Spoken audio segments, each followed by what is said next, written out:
It's 5 o'clock. We will start. Thank you all for attending. Thank you for our officer support as usual. Ashley, good to see you. Thanks for Wendy, our support. And those online, welcome. Sarah's here. Chris, Sharon, and Simon's here too. So thank you for that. We'll press on. It's a short agenda. There doesn't seem to be, so I'll give them any apologies. So there are apologies this evening. Yeah. So Councillor Fuller is an apology. Councillor Stevens is an apology.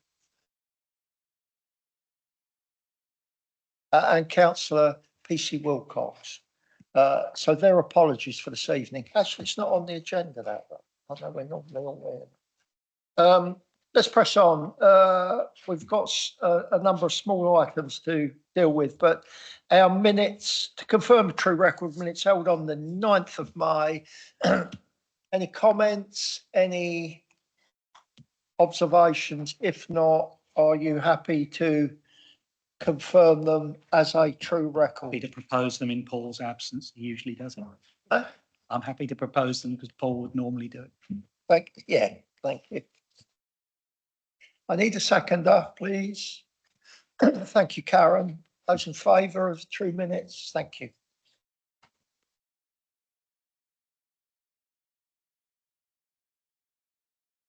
Thank you.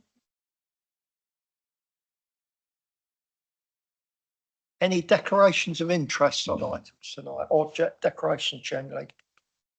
There being none, public question time. Do we have any public? We have no members of the public. Do we have any written public questions? There being no public questions, chairman's announcements. I have no announcements to make other than that announcement that there are no announcements. Let us therefore move on to the business for this evening, which is District TRO review. Excuse me. For District 2 in Carisbrooke, it's pages 13 to 50 of our papers. In general, there's a swathe that I'm going to propose that we accept. And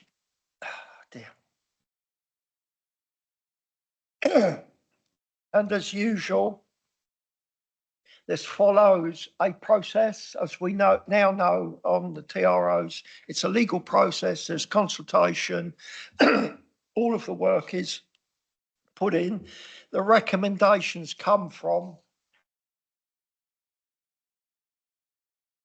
requests from councillors, councils, town and parish councils and members of the public over a number of years, going back, in fact, 10 years, and form the initial basis of how and why these proposals come forward after they're inserted onto the Highway Safety Integrated Register, Integrity Register, HSIR, and from which the work develops to the proposals that we have in front of us. So the proposals have been through a huge process.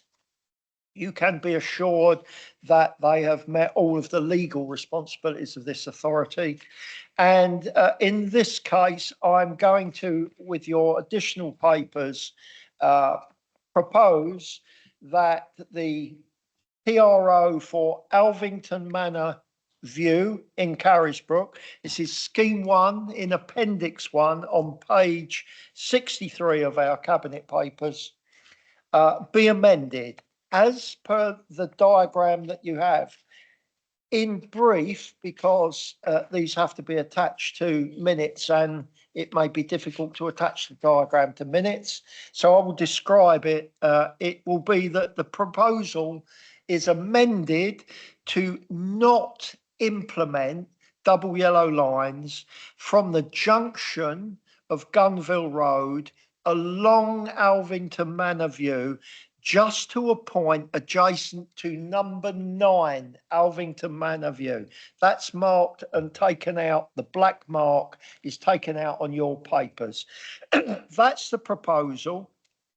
And apart from that, I'm proposing that we take all of the other TRO proposals as they are without any amendment at the moment. Any comments, any questions on that? Much no questions. Are you happy to accept the amendment? No, we don't have to amend the house amendment, do it? It's just an amendment thing. I'd like a proposer, I'd like a seconder, please. Was proposed. Could I have a seconder? You propose. Okay, sorry. I'll propose. Karen seconded. Favour of that? Thank you. That's unanimous. On to District 6 TR review. This is mainly around Freshwater, Shalfleet, Brighstone, Shorwell, Totland and Yarmouth. Just so. In the same way, this has gone through all of the same legal process and arrived at the proposals we have after consultations. In this case, I have two amendments to make. One you have in front of you, and it is to agree. So we apart from the two amendments, this is to agree all of the proposals except these two amendments. And the first one is to agree to the scheme as proposed, but to defer it. And the purpose of that is that we wish to engage further with Freshwater Parish Council in a process. So I'd like to defer this for 1 month. The Parish Council are aware and understand that no amendments can be made to the scheme, but that the deferral is to further understand some of the scheme as proposed, not to then amend the scheme further. That's not possible. They realise that if there is further amendments they want by discussion, we would have to start the whole process again. They're aware of that, and that's not what they're seeking. I think they're just seeking, there's been some changes in the Parish Council. I think they're seeking some clarification.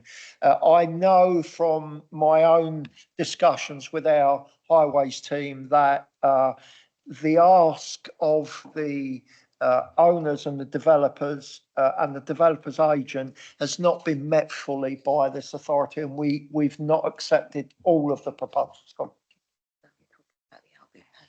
So I'm talking about the Albion Hotel.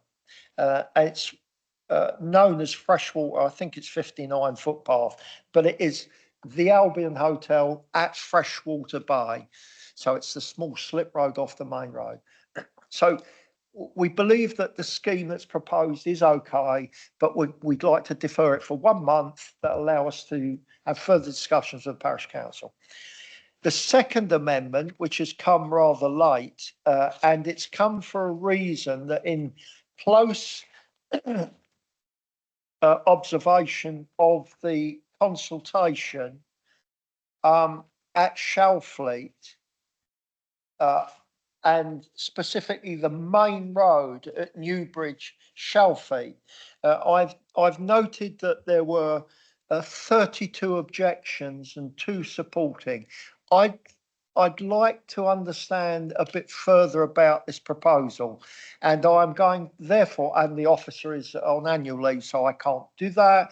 I'd like to defer this in its entirety. No decision on this. No for, no against, no decision on the main road at Newbridge and Shalfleet, and we will bring that back to a future cabinet meeting. Potentially the next one, but depending on what the discussions are. So I'd like to defer that, accept Freshwater Bay Albion Hotel, but defer the implementation. Otherwise, to accept all of the proposals as per our papers. Any questions, any comments on that? So I'm going to propose that as is. I hope we've taken note of that. That will be recorded. I'd like a seconder, please. Thank you, Karen. That's seconded. So those in favour of the proposals as described, thank you. That's unanimous too. And that leads us on to local LCWIP, the local cycling and walking infrastructure plan for the Bay area. This is pages 119, 124 in our papers. And I know that Councillor Andre would like to speak to this, which I'm very happy for her to do. Thank you, Chair. Yes, I'm absolutely delighted to speak to this. As we know, I think it was 2020 when we got the first local cycling and walking infrastructure plan development starting to come through. And I'm really, really pleased to see one come through for the Bay area. There's been a huge amount of work has gone into this. I've been a part of that. It's good that it's very much involved the town and parish councils of the Bay. They've been very much involved at the heart of this.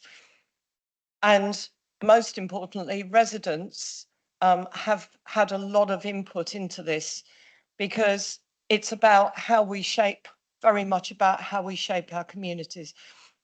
It's also very much about supporting active travel, which is very much one of the priorities that we are following. So it's actually a long-term strategic plan. So it's a 10-year minimum that sets out local priorities for improvements to the walking and cycling infrastructure. But it's an ambitious document, but it is a deliverable document, and I think that is important. It is published on the website for those that want to look into the fuller detail of it. I think it's important to note that it's a 5-stage process, which is a very thorough process, which has been followed absolutely to the letter. And as I say, there has been wide participation in this. And it actually goes to shape other policies moving forward, which is important. So, for example, when new developments come forward, the LCWIP is looked at to make sure that active travel is very much a part of that. So I think I'm probably going to leave it there, but I'm very happy to answer any questions, although, Chair, it is your paper. Thank you. Well, thank you, Councillor Andre, and I'm very pleased and happy to allow you to speak to it. I'm happy to propose it, but I'm happy to hear you speak to it. Julie. Yeah, thank you. Presumably Councillor Andre is seconding it, so you don't need that from me. I just want to say that these plans are important. Not only important to unlock walking and cycling around areas of around the island, especially urban areas, but also without them, it's hard to unlock funding. So though they're not funded, without them, it makes life a lot more difficult. So, for instance, with the Greenway funding that the proposal we put into government, which we received the go ahead in October, some of the Newport LCWIP is going to be delivered. So, and because it's council policy and it's all been gone through the process, it makes it a very easy ask then of departments to fund it. So yeah, so though at the minute you haven't got a route for them to be, sorry, excuse the pun, for them to be realised, without them you won't get that realisation. So I'm sure in the future they'll be able to be brought forward. And so same in ride as well. Some of the ride stuff with the green link. So they're important. They're important documents. Thank you for mentioning ride, Julie. Jonathan. I won't repeat what's already been said, but very pleased to see this come forward and to support it. We a few months ago, I can't remember exactly when it was, approved plans for Brading, Bembridge and St Helens. It was unfortunate for whatever reason the Bay Area plan didn't tie in with those initially, but it will now. And so it makes for a joined up scheme for the pretty much most of the East and White now, which is good. So I'm very glad to see this come forward and to fill in that gap. Thanks, Jonathan. Just for me, pull out of it's 14 on page 121. You know, positive outcomes in supporting our walking and cycling already been achieved through the council's funded Transforming Travel programme. Look at some of those numbers, you know, within a 4-year period, 17 to 21, reduced carbon emissions 4,368 tonnes, immense, 1,621,000. I can't get my head around that. 1,621,000 car journeys. Increased cycle trips by 79,000 and increased walking trips by over 500,000, 531,000. Extraordinary numbers. Why are you smiling, Jonathan? Well, I was just noting Extraordinary that's under the numbers. subheading, it enhances the biosphere, which I know you're so keen on. Well, I'm a great supporter of the biosphere, as you know, Jonathan. It's just I don't understand what it is, but I support it anyway. And Chair, I suggest you come to the Biosphere Festival, which is in 2 weeks' time, and you're going to find out all about it. I would love to. Thank you for the offer. But sadly, I'm in the south of France on that day. But I'm sure there'll be another opportunity to learn all about the biosphere. I'm happy to propose this. Look, this is part of our aspirations in active travel, the healthy outcomes, joining up across the island these opportunities for people to get out their vehicles, use cycles, walk, and so on. So these are great initiatives. Glad that we can bring them forward and support them. I'm going to propose that the recommendation is the LCWIP be approved and work continues with key stakeholders to seek funding to deliver active travel infrastructure improvements, to undertake work with planning services to adopt the LCWIP as supplementary planning documents, SPDs, following the required period of planned public consultation late this summer. So it's the start of the process, but very pleased to be able to propose that. I'd like a seconder for that. Thank you, Debbie. That's very kind. And those in favour of adopting that, that's unanimous too. Thank you so much. And finally for us, unless there are any members' question time, consideration of forward plan. Jonathan. Sorry, Chair, you skipped over cabinet member announcements, and I would just like to mention something very briefly. Are there any cabinet member announcements? Okay, I'm so sorry I skipped over that. You've all got to speak. Who wants to go first? Karen.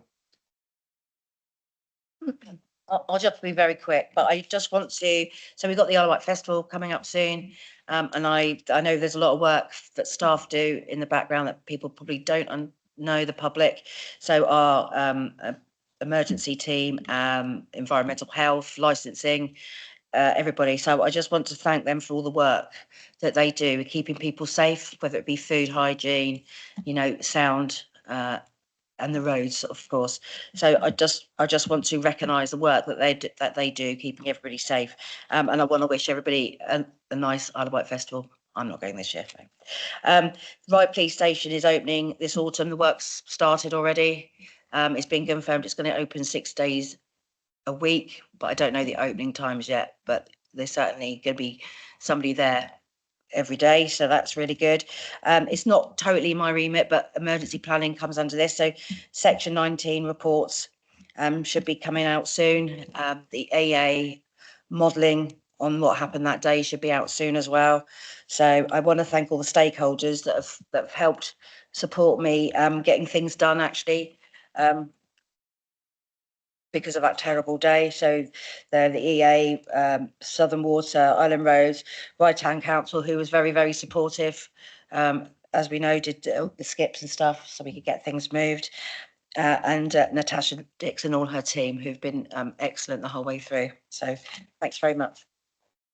Thank you, Karen. Can I just add, in terms of the festival, we've also agreed and implementing a enhanced traffic management plan from learning from past years, and we believe that we've got the best plan that could be delivered for that event.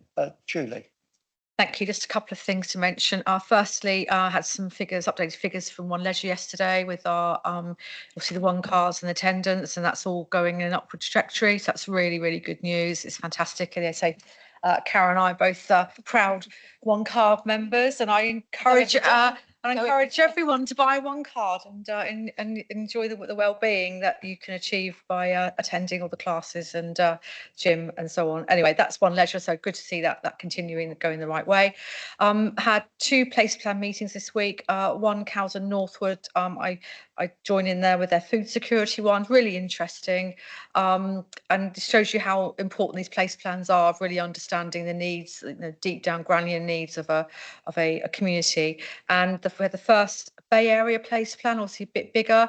That was the whole steering group, the first one last night. Very exciting. Brilliant energy in the room. We've got lots of different people representing all the sectors, and a real willing by the 3 town councils involved. I think it's 1 parish council, and 2 towns, to make this happen. So I'm absolutely delighted with the progress there. And lastly, making progress on the Solent cultural strategy. That's coming up really well, and it'll be going to be a delay because of the general election in putting it and taking it to the next stage of public consultation. But what is really good is this further working between Southampton and Portsmouth that's sort of tying us together. And there's lots of projects that we can work on with the three unitary authorities. So yeah, lots happening. Or particularly, we're making progress on Sandown Town Hall. About to award the contract for that, and work will be starting at Dinosaur Isle. So all happening in the Bay at the minute. So And that's it from me. Julia, as always, some positive, upbeat news. Sorry. You better. with One Leisure, I check the socials. Oh, apparently there's competition at One Leisure at the minute. So if you've got to check their socials, you can win some prizes. Sorry, thank you, Karen. Yeah. Thanks, Jonathan. Thank you, Chair. I just thought formally I should mention one of the reasons we have quite a short agenda this month is that the school place planning item that was supposed to appear has had to be postponed due to the general election campaign we're in at the moment.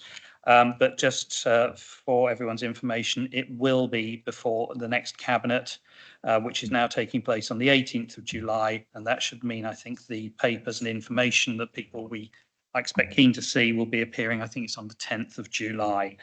There will be because of the effect of the general election, the process that follows on from the cabinet decision on 18th of July will have to be amended slightly, but things are still going ahead. I should clarify there will be no publication naming of schools in July. There's a full further engagement process with schools and public taking place from that point onwards. But what we have done is to ensure that the key date, I suppose you could call it, when we will need to announce the names of any schools that may be proposed for closure will stay in place for September, and that is the important time. Papers being published in early September in that regard, but we want to go through another full engagement process to inform whatever decisions and whatever proposals are made at that point. Thank you, Jonathan. I think if I might just add, I was reading a national piece about falling birth rate across the country, delivering the similar potential outcomes where if the funding mechanism stays the same at the same rate, the forecasted income across the country in schools will make some schools unviable. That's a forecast, and it depends on the new government and so on. But it's interesting. This is not an island issue alone. Debbie. Thank you, Chair. A couple of things from me. The NHS are offering health checks to anybody between 40 and 75. So anybody that's within that age bracket should be getting an invitation. I would urge you to take that up. We were shortlisted and were runners-up in the LGC awards for under the health and social care category for our community falls response. And I'd like to say a big thank you to the team, because that's a really good accolade, and it's a very, very valuable service. And also just to highlight that The next scheme of food vouchers will be issued. So in July, a £25 voucher will be issued to households in receipt of local tax support. If they're in receipt of the local council tax support on the 1st of July, and during that month, the vouchers will be sent out.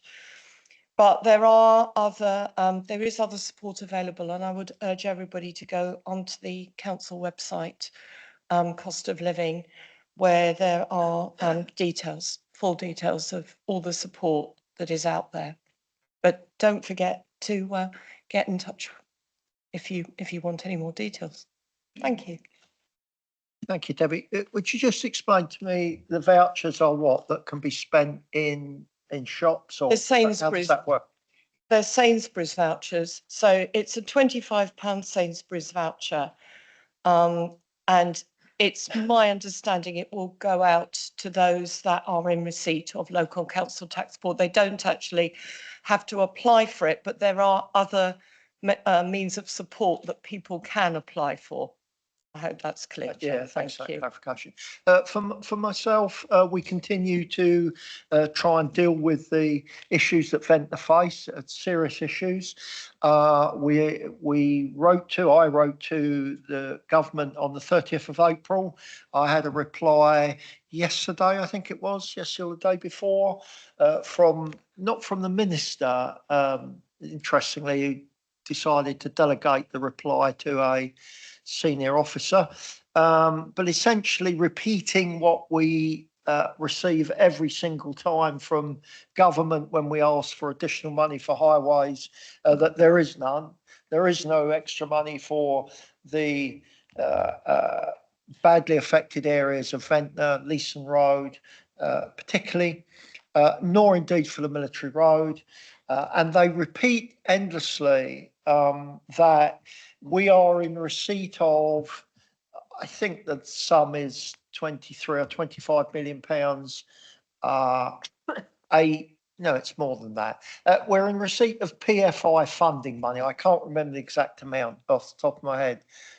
It would be something like, 25 million pounds a year, which, according to government, we have local choices on where we spend.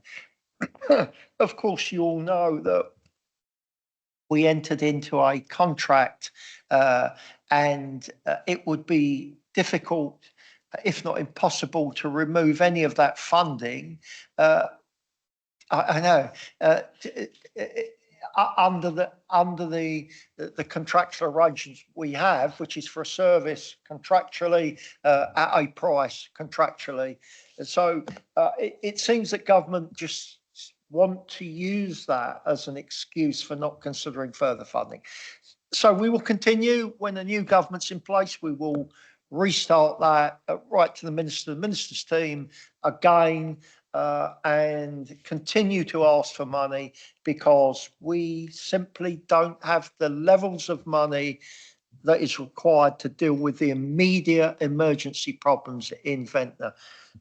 And in that regard, we have placed the works order for Gillscliff Road, which is the road that had the rock fall, and came down the road, took out traffic lights and went across the road.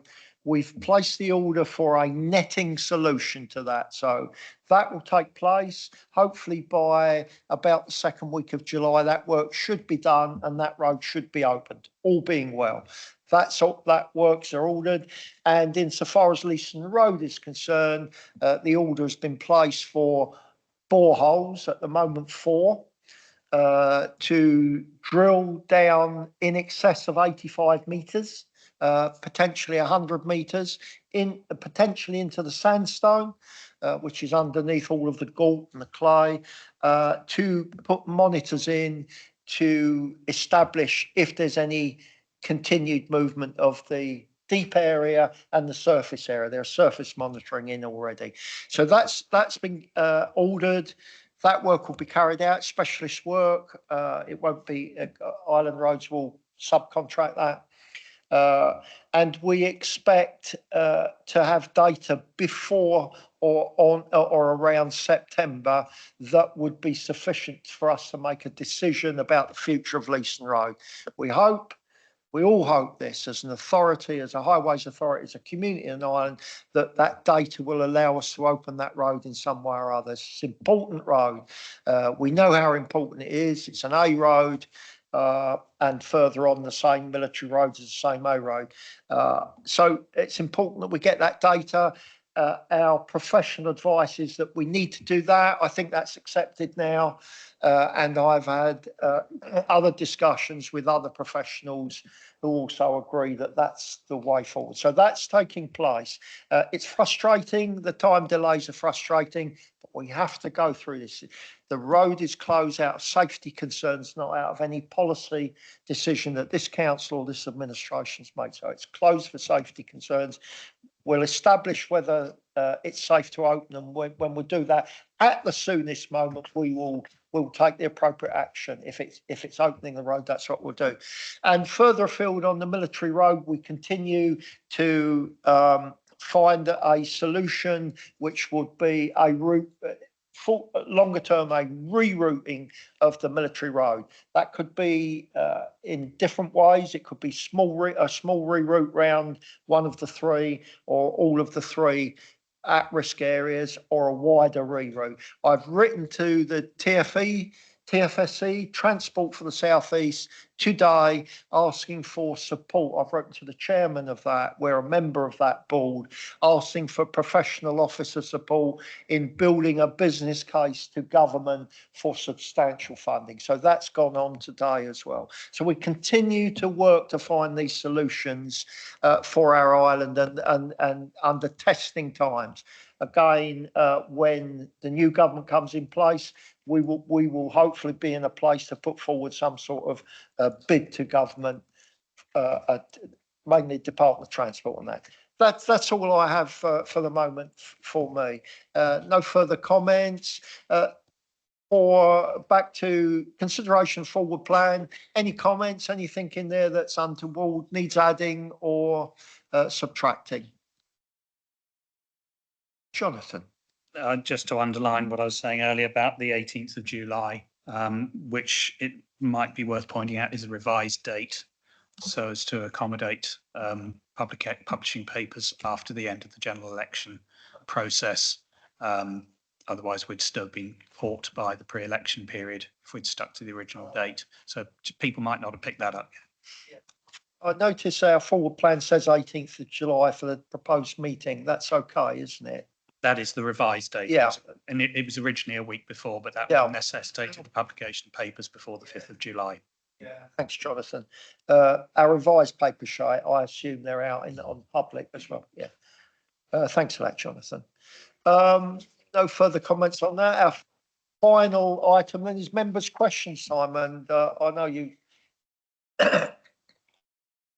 haven't got any questions, have you? There be. Thank you all. That's just over half an hour. 5:34, we'll close the meeting. Look forward to seeing you on next one's 18th of July then, 18th of July for the next meeting. Thank you again for everyone attended, your support, help over a long period to get these meetings in place and help us make our decisions. It's appreciated. See you all very soon. Thank you. Thank you.